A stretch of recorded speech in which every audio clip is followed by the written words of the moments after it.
नमस्कार, सुप्रभात। स्वागत है आप सभी का। आप देख रहे हैं राज्यसभा टीवी। मैं हूं आपके साथ प्रीति। सुबह 7 बजे की खबरों की शुरुआत करेंगे हेडलाइंस के साथ।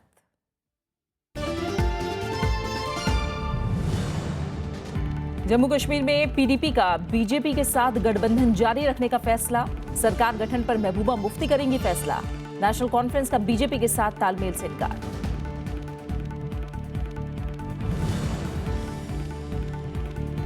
असम में बीजेपी और बोडोलैंड पीपल्स फ्रंट मिलकर लड़ेंगे चुनाव। अमित शाह और बीपीएफ प्रमुख हंग्रामा मोहिलारी के बीच दिल्ली में बैठक के बाद फैसला।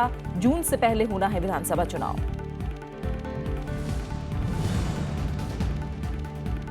फिलिस्तीन का पश्चिम एशिया शांति प्रक्रिया में भारत से शामिल होने की मांग। राष्ट्रपति महमूद अब्बास से मिली विदेश मंत्री सुषमा स्वराज। कहा, फिलिस्तीन को लेकर नहीं बदला नजरिया। सीरिया के पूर्वी शहर दीर अल जोर पर आईएस का बड़ा हमला। 300 से ज्यादा लोगों की हत्या, 400 लोगों को बनाया बंधक।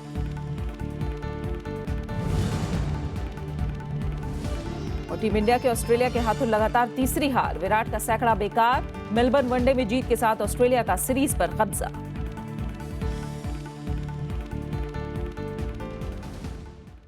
जम्मू कश्मीर में पीपल्स डेमोक्रेटिक पार्टी ने बीजेपी के साथ गठबंधन जारी रखने का फैसला किया है। पार्टी की कोर समिति ने महबूबा मुफ्ती को सरकार गठन के लिए अधिकृत किया है। हालांकि सरकार गठन कब तक होगा, इसे लेकर अभी पीडीपी का रुख साफ नहीं है। इस बीच नेशनल कॉन्फ्रेंस ने जम्मू कश्मीर में सरकार गठन के लिए बीजेपी के साथ तालमेल की किसी संभावना से इनकार किया है। कश्मीर में सरकार के गठन को लेकर सस्पेंस अब भी बरकरार है। रविवार को पीडीपी अध्यक्ष महबूबा मुफ्ती ने पार्टी के वरिष्ठ नेताओं के साथ बैठक की। करीब 5 घंटे की इस मैराथन बैठक के बाद भी महबूबा मुफ्ती ने सरकार के गठन पर पत्ते नहीं खोले। सूबे के मुख्यमंत्री मुफ्ती मोहम्मद सईद के इंतकाल के बाद पीडीपी नेताओं की ये पहली बैठक थी। No timeline, no timeline.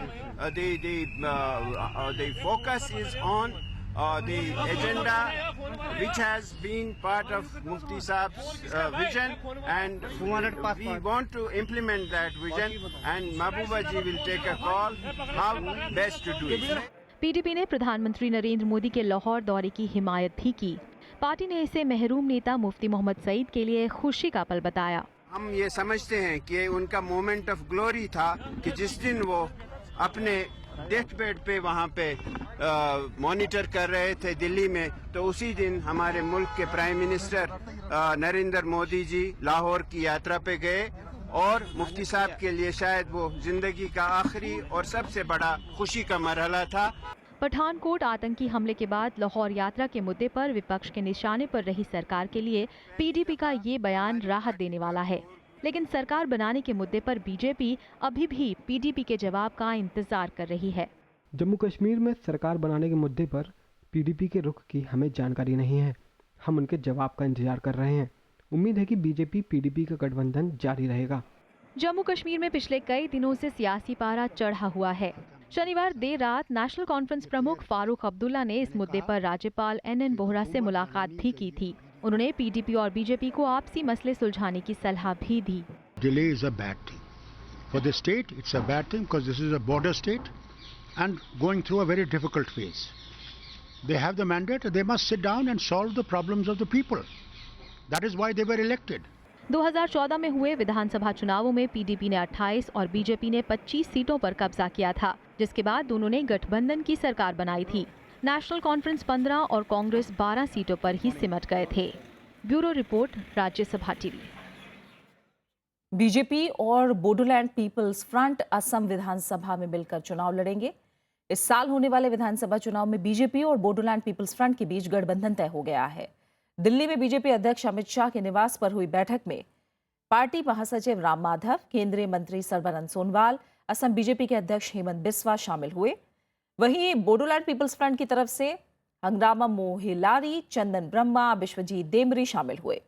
Bodoland peoples front के मुताबिक केंद्र सरकार बोडोलैंड क्षेत्रीय परिषद क्षेत्र के विकास के लिए 1000 करोड़ रुपए की अतिरिक्त मदद देगा। साथ ही बोडो समुदाय से जुड़े कई मुद्दों पर जल्द कदम उठाने का भरोसा दिलाया है। बीजेपी और बीपीएफ के बीच सीटों को लेकर जल्द बातचीत होगी।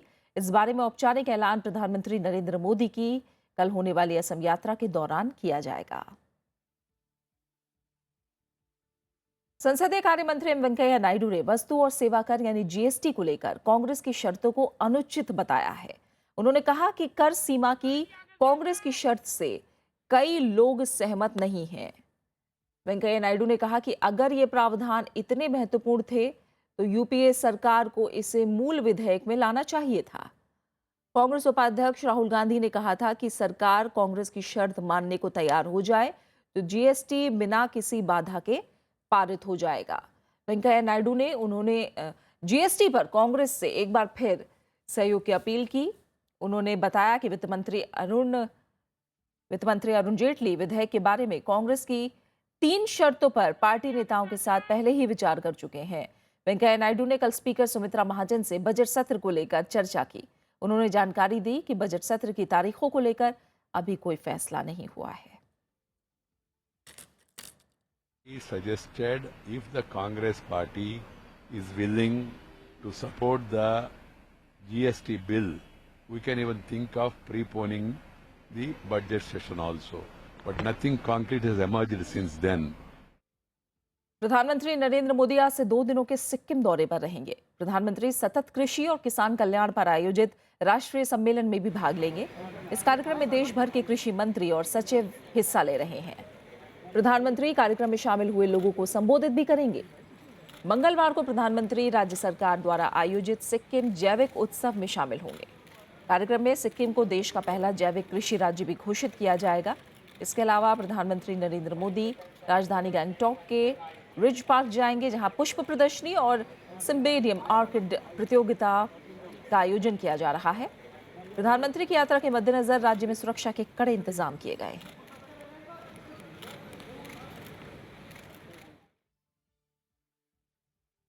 दिल्ली सरकार ऑड इवन योजना की समीक्षा के लिए आज संबंधित विभागों के साथ बैठक करने जा रही है। इसमें 1 जनवरी से 15 जनवरी तक चलाई गई ऑड इवन योजना की कमियों और आगे इसे लागू करने को लेकर बातचीत होगी। साथ ही दिल्ली में कम हुए प्रदूषण के स्तर, प्रदूषण कम करने के दूसरे उपायों पर भी चर्चा होगी। इससे पहले रविवार को दिल्ली सरकार ने छत्रसाल स्टेडियम में कार्यक्रम आयोजित किया और ऑड इवन पर अमल करने और करवाने वालों का शुक्रिया अदा किया। इस कार्यक्रम में मुख्यमंत्री केजरीवाल, उनके मंत्रिमंडल के सहयोगियों के अलावा दिल्ली सरकार के सभी विभागों के अधिकारी और बड़ी संख्या में लोग मौजूद थे। और आज आलम यह है कि विपक्षी दल खुद कह रहे हैं कि इसको एक्सटेंड किया जाए और इसको बंद ना किया जाए। सभी डिपार्टमेंट से हम लोग समझने की कोशिश करेंगे कि क्या क्या दिक्कतें आई और आने वाले समय में जल्दी घोषणा की जाएगी कि किस तरह से और क्या क्या एहतियात बरत के और क्या क्या बदलाव लाके इस स्कीम को बेहतर बनाया जा सकता है। देश में औद्योगिक उत्पादन कमजोर आंकड़ों की वजह से विकास दर को लेकर चिंताएं बढ़ गई हैं। अगले महीने जारी होने वाली रिजर्व बैंक की मौद्रिक नीति पर लगातार गिरते औद्योगिक उत्पादन और बढ़ती महंगाई दर का असर दिख सकता है। उद्योग जगत को उम्मीद है कि सरकार इस साल आम बजट में अर्थव्यवस्था से जुड़े कई जरूरी ऐलान कर सकती है। नवंबर 2015 के औद्योगिक उत्पादन के आंकड़े अर्थव्यवस्था के लिए अच्छी खबर लेकर नहीं आए हैं। इस दौरान मैन्युफैक्चरिंग सेक्टर में 4.4% की गिरावट दर्ज की गई है, जबकि कुल औद्योगिक उत्पादन में 3.2% की कमी आई है। रही सही कसर बढ़ती महंगाई ने पूरी कर दी। दिसंबर 2015 में खुदरा महंगाई दर बढ़कर 5.61% हो गई। That is going to hurt the inflation. Again, the interest rates which we are expecting from the RBI to come down, I think it may affect that. लगातार गिरते निर्यात और औद्योगिक उत्पादन सरकार के लिए परेशानी की वजह बन सकते हैं। हालांकि सरकार ने मैन्युफैक्चरिंग सेक्टर में जान डालने के लिए कई योजनाओं का ऐलान किया है। इसमें कारोबार शुरू करने के लिए शर्तें आसान करना शामिल हैं। India is an initiative. It aims at changing the mindset of the government, both at the center and the state, and making sure that doing business shall be an easier affair. It is progressing well, as a result of which our position in the ease of doing business ranking has improved. आगामी 29 फरवरी को वित्त मंत्री अरुण जेटली सालाना आम budget पेश करेंगे। उद्योग जगत को सरकार से उम्मीद है कि इस साल के बजट में अर्थव्यवस्था से जुड़े कई बड़े ऐलान हो सकते हैं। इसमें ढांचागत सुविधाओं के विकास और कृषि में सुधार के लिए जरूरी कदम शामिल हैं। कृति मिश्रा, राज्यसभा टीवी। और एक बार फिर रुख दिल्ली का करते हैं। दिल्ली सरकार ने ऑड इवन फॉर्मूला को लागू करने और करवाने वालों का कल शुक्रिया अदा किया। छत्रसाल स्टेडियम में मुख्यमंत्री अरविंद केजरीवाल ने कार्यक्रम किया और इस दौरान एक घटना से सरगर्मियां काफी बढ़ गईं। अरविंद केजरीवाल पर स्याही फेंकने की घटना को दिल्ली सरकार ने सुरक्षा में बड़ी चूक बताया है और बीजेपी पर साजिश का आरोप लगाया। बीजेपी ने आरोपों को खारिज किया है। वहीं दिल्ली पुलिस ने सुरक्षा व्यवस्था में किसी भी तरह की लापरवाही से इनकार किया है। रविवार को दिल्ली के छत्रसाल स्टेडियम में दिल्ली सरकार के कार्यक्रम में एक महिला ने मुख्यमंत्री अरविंद केजरीवाल पर स्याही फेंकी और नारेबाजी की। इसके बाद उप मुख्यमंत्री मनीष सिसोदिया ने इसके पीछे बीजेपी का हाथ होने का आरोप लगाया। उन्होंने दिल्ली पुलिस की आलोचना की और घटना को बड़ी सुरक्षा चूक बताया। मुझे इसमें सीधे सीधे लगता है कि बीजेपी की साजिश है ये, और बीजेपी वाले कहीं ना कहीं इस तरह के मौकों का फायदा उठा के अरविंद केजरीवाल या दिल्ली की पूरी कैबिनेट के ऊपर हमला कराना चाहते हैं। ये हत्या भी करा सकते हैं लोग। बीजेपी ने दिल्ली सरकार की ओर से लगाए गए आरोपों को बेबुनियाद बताया है। वहीं कांग्रेस ने इसे लोगों की आम आदमी पार्टी के खिलाफ नाराजगी करार दिया है। साथ ही दिल्ली सरकार की ओर से लगाए गए आरोपों की जांच की बात कही है।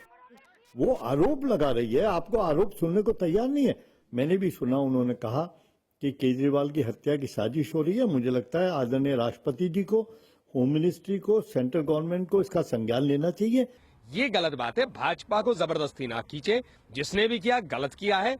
और जहां तक दिल्ली पुलिस की बात कर रहे हैं, अगर वो चाहते हैं सिक्योरिटी होना चाहिए, उसमें भी क्या है, वो तो थ्रेट परसेप्शन बेस्ड है। केंद्र सरकार ने भी घटना की निंदा की है। ये सब ठीक नहीं है। जो भी है इसका तहकीकात करके ये कौन है लड़की और कहां से आए हैं, इसलिए ये सब ड्रामाबाजी किया, वो तो वहां इन्वेस्टिगेशन जब करेंगे तो पता चल जाएगा। दिल्ली पुलिस ने मुख्यमंत्री केजरीवाल की सुरक्षा में किसी भी चूक से इनकार किया है। इसके अलावा जो एलिगेशंस लगे हैं कॉन्स्पिरेसी के दिल्ली पुलिस के, वो बिल्कुल बेबुनियाद, और वो उनके बारे में यही कहना है कि वो उस तफ्तीश के अंदर सभी एस्पेक्ट्स को देखा जाएगा और हमारी तरफ से पूरा अरेंजमेंट था। ये पहला मौका नहीं है जब अरविंद केजरीवाल के साथ ऐसी घटना हुई है। इससे पहले चुनाव प्रचार और रोड शो के दौरान उन पर स्याही फेंकी गई थी। एक ऑटो ड्राइवर ने उन्हें थप्पड़ भी मार दिया था। Bureau report, Rajya Sabha TV.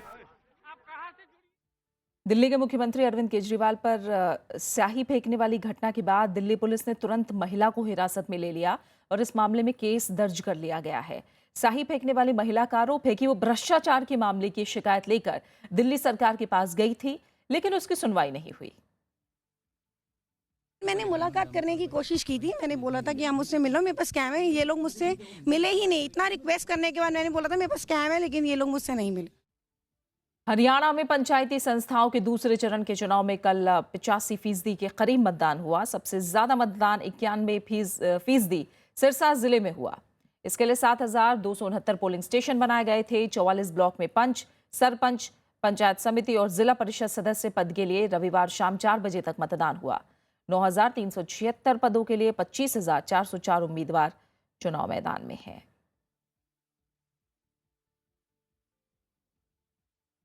और आप बने रहिए हमारे साथ, हम लौट रहे हैं एक छोटे से ब्रेक के बाद।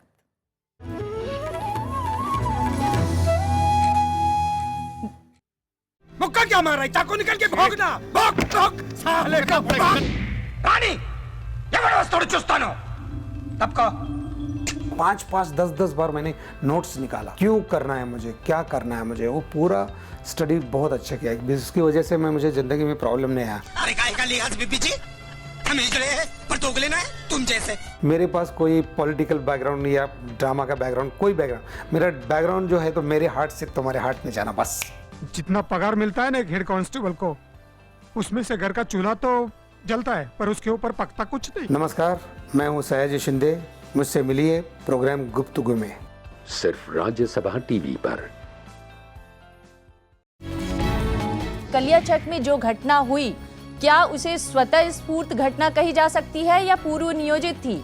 कहीं ना कहीं पश्चिम बंगाल की सरकार स्थितियों को छुपाने का प्रयत्न कर रही है और ये दुर्भाग्यपूर्ण है। ये देखिए, आरएसएस की एक पॉलिसी ये है और बीजेपी की, जैसे अंग्रेज ने डिवाइड एंड रूल किया, ये राइट एंड रूल कर रहे हैं। उधर सिंपली गुंडागर्दी था, उसको क्यों आप कम्युनल और हिंदू का बात बोल रहे हो?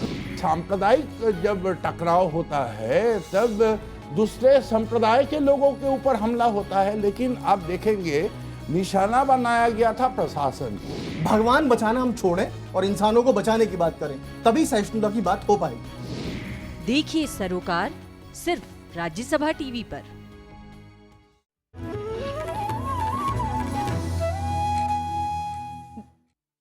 फिलिस्तीन ने पश्चिम एशियाई क्षेत्र में शांति प्रक्रिया में भारत से सहयोग की अपील की है। फिलिस्तीन की तरफ से अपील विदेश मंत्री सुषमा स्वराज के वहां पहुंचने पर की गई। सुषमा स्वराज ने रविवार को फिलिस्तीन के वरिष्ठ नेताओं से मुलाकात कर भारत के प्रति प्रतिबद्धता जताई है। उन्होंने फिलिस्तीन में भारत की मदद से तैयार इंडिया फिलिस्तीन digital learning and innovation centre का भी उद्घाटन किया। पश्चिम एशिया की आधिकारिक यात्रा पर फिलिस्तीन पहुंची विदेश मंत्री सुषमा स्वराज ने रविवार को पश्चिमी तट के रामल्ला में अपने समकक्ष रियाद अल मलिकी से मुलाकात की। विदेश मंत्री सुषमा स्वराज ने फिलिस्तीन को लेकर भारत की प्रतिबद्धता जताई। उन्होंने कहा कि फिलिस्तीन के मुद्दे पर भारत अपने रुख पर कायम है।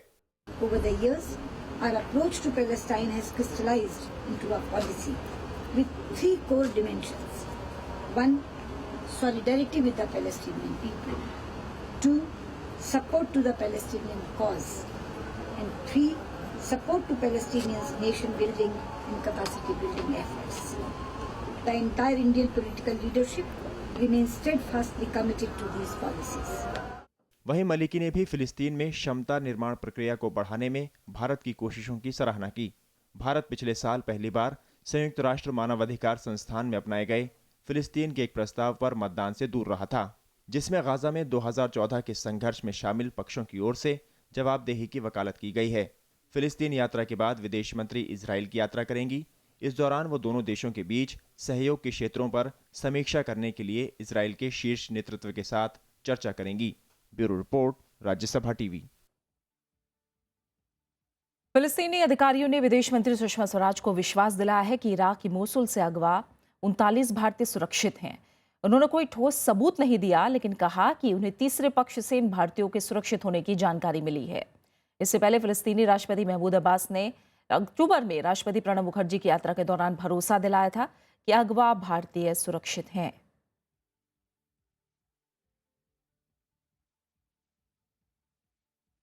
ईरान पर आर्थिक प्रतिबंध हटने के कुछ ही देर बाद अमेरिका ने उसके मिसाइल कार्यक्रम पर नए प्रतिबंध लगाने का ऐलान किया है। नए प्रतिबंध यूएन के नियमों के उल्लंघन करते हुए बैलिस्टिक मिसाइल के परीक्षण के मद्देनजर लगाए गए हैं। ईरान में आर्थिक प्रतिबंध हटने का जश्न अभी थमा भी नहीं था कि अमेरिका ने ईरान के मिसाइल कार्यक्रम पर नए प्रतिबंध लगाने का ऐलान कर दिया, जिसके तहत ईरानी मिसाइल कार्यक्रम से जुड़ी 11 संस्थाएं और लोग अमेरिकी बैंकिंग तंत्र का प्रयोग नहीं कर पाएंगे। ये प्रतिबंध अक्टूबर में ईरान की ओर से संयुक्त राष्ट्र नियमों का उल्लंघन करते हुए परमाणु क्षमता वाले बैलिस्टिक मिसाइल के परीक्षण के बाद लगाए गए हैं। इस बीच ईरान के राष्ट्रपति हसन रूहानी ने आर्थिक प्रतिबंध हटने पर खुशी जाहिर की है।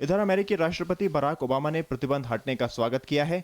ओबामा ने दावा किया कि उन्होंने हर उस रास्ते को बंद कर दिया है जिसके जरिए ईरान परमाणु हथियार बना सकता था। Now cut off every single path that Iran could have used to build a bomb. Whereas it would have taken Iran 2 to 3 months to break out with enough material to rush to a bomb, we've now extended that breakout time to a year.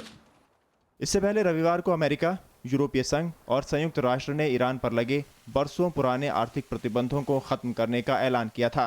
इसके साथ ही Iran की करीब 100 अरब dollar की संपत्तियों के इस्तेमाल पर लगी रोक हट गई है।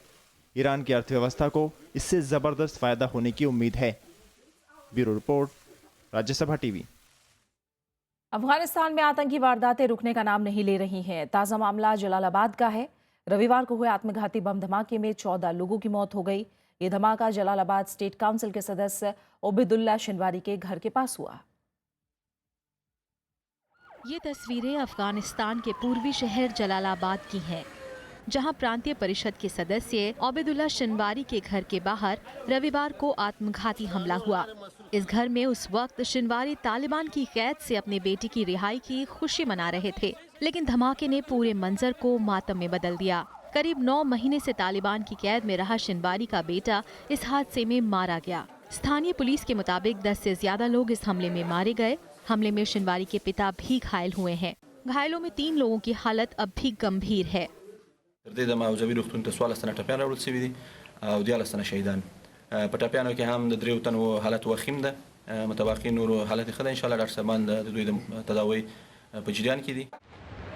अफगानिस्तान में इससे पहले भी कई बार धमाकों में देश के नागरिक जान गंवा चुके हैं। 13 जनवरी को भी अफगानिस्तान में आत्मघाती हमला हुआ था, जिसमें हमलावर ने पाकिस्तान के वाणिज्य दूतावास के पास खुद को उड़ा दिया था। इस हमले में 7 लोगों की मौत हो गई थी और 12 लोग घायल हुए थे। जनवरी में ही भारतीय वाणिज्य दूतावास पर भी हमले की कोशिश हुई थी, लेकिन सुरक्षा बलों ने इस साजिश को नाकाम कर दिया था।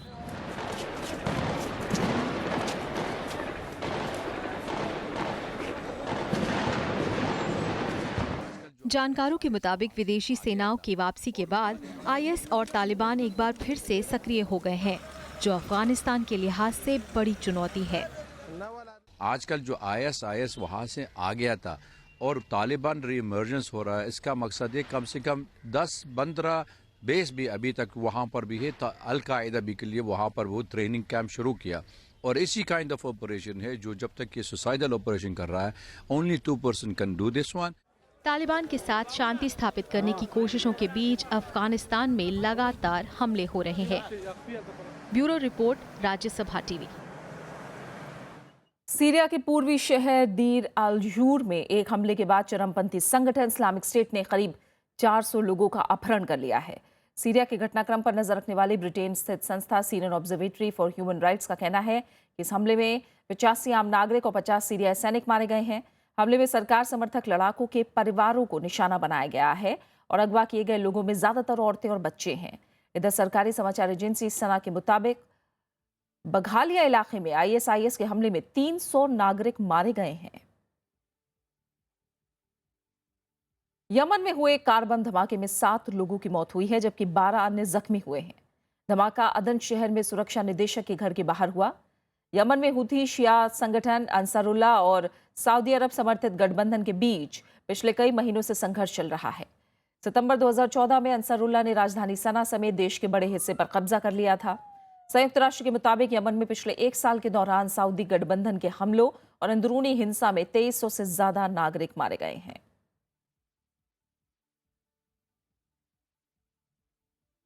बुर्किना फासो ने राजधानी उआगादागू में होटल पर हुए आतंकी हमले में 29 लोगों के मारे जाने की पुष्टि की है। सरकारी आंकड़ों के मुताबिक शनिवार को हुए आतंकी हमलों में मरने वालों में इटली, रूस, कनाडा, स्विट्जरलैंड और फ्रांस समेत 18 देशों के नागरिक शामिल हैं। हमले में घायल 30 लोगों का इलाज किया जा रहा है। इस बीच सुरक्षा बलों ने सभी 4 आतंकियों को मारकर 120 बंधकों को रिहा कराया। अल-कायदा ने इस हमले की जिम्मेदारी ली थी।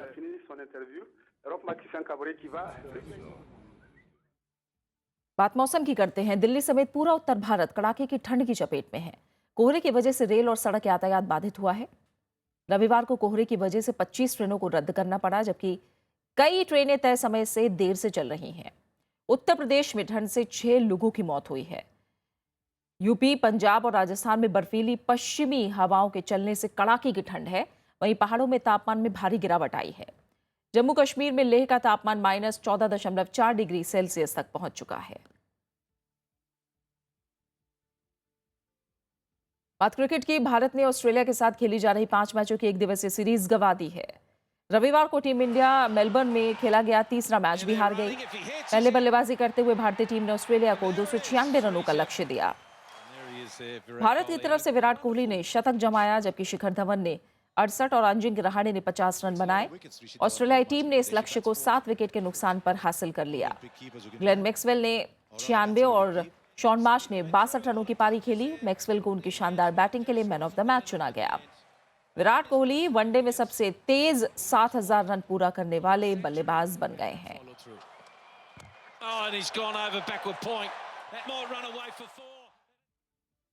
हिंदी फिल्मों के दिग्गज अभिनेता और गायक कुंदन लाल सहगल की आज पुण्यतिथि है। आइए याद करते सहगल साहब को उनके यादगार सिने सफर के जरिए। गम थी ये मुस्तकिल, कितना नाजुक है दिल, ये ना जाना। मखमली आवाज, सधे हुए सुरों का अंदाज और बेमिसाल अभिनय।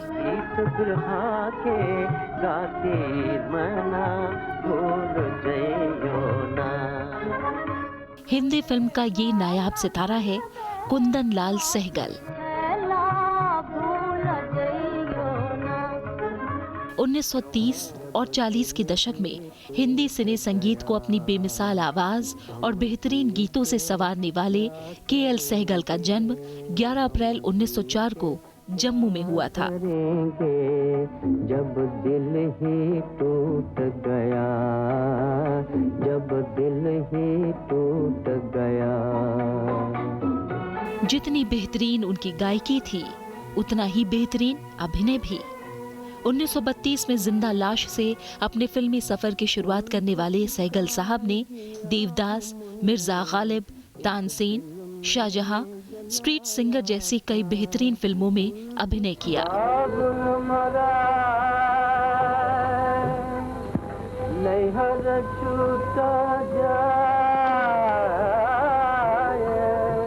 उस दौर में प्लेबैक सिंगिंग का चलन नहीं था। ऐसे में अभिनेता अपने गीत खुद ही गाते थे।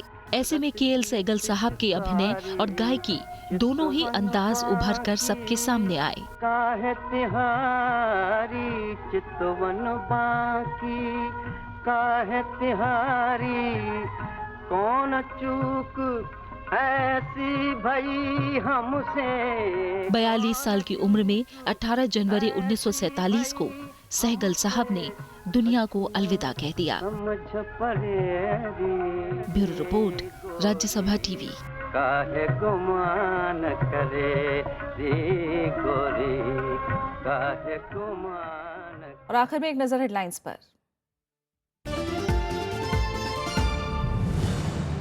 जम्मू कश्मीर में बीजेपी के साथ गठबंधन जारी रखेगी पीडीपी। सरकार गठन पर महबूबा मुफ्ती करेगी फैसला। नेशनल कॉन्फ्रेंस का बीजेपी के साथ तालमेल से इनकार। असम में बीजेपी और बोडोलैंड पीपल्स फ्रंट मिलकर लड़ेंगे चुनाव। अमित शाह और बीपीएफ प्रमुख अग्रामा मोहिलानी के बीच दिल्ली में बैठक के बाद फैसला। जून से पहले होने हैं विधानसभा चुनाव। फिलिस्तीन का पश्चिम एशिया शांति प्रक्रिया में भारत से शामिल होने की मांग। राष्ट्रपति महमूद अब्बास से मिली विदेश मंत्री सुषमा स्वराज। कहा, फिलिस्तीन को लेकर नहीं बदला नजरिया। सीरिया के पूर्वी शहर दीर अल जोर पर आईएस का बड़ा हमला। 300 से ज्यादा लोगों की हत्या, 400 लोगों को बनाया बंधक। और टीम इंडिया के ऑस्ट्रेलिया के हाथों लगातार तीसरी हार। विराट का सैकड़ा बेकार। मेलबर्न वनडे में जीत के साथ ऑस्ट्रेलिया का सीरीज पर कब्जा।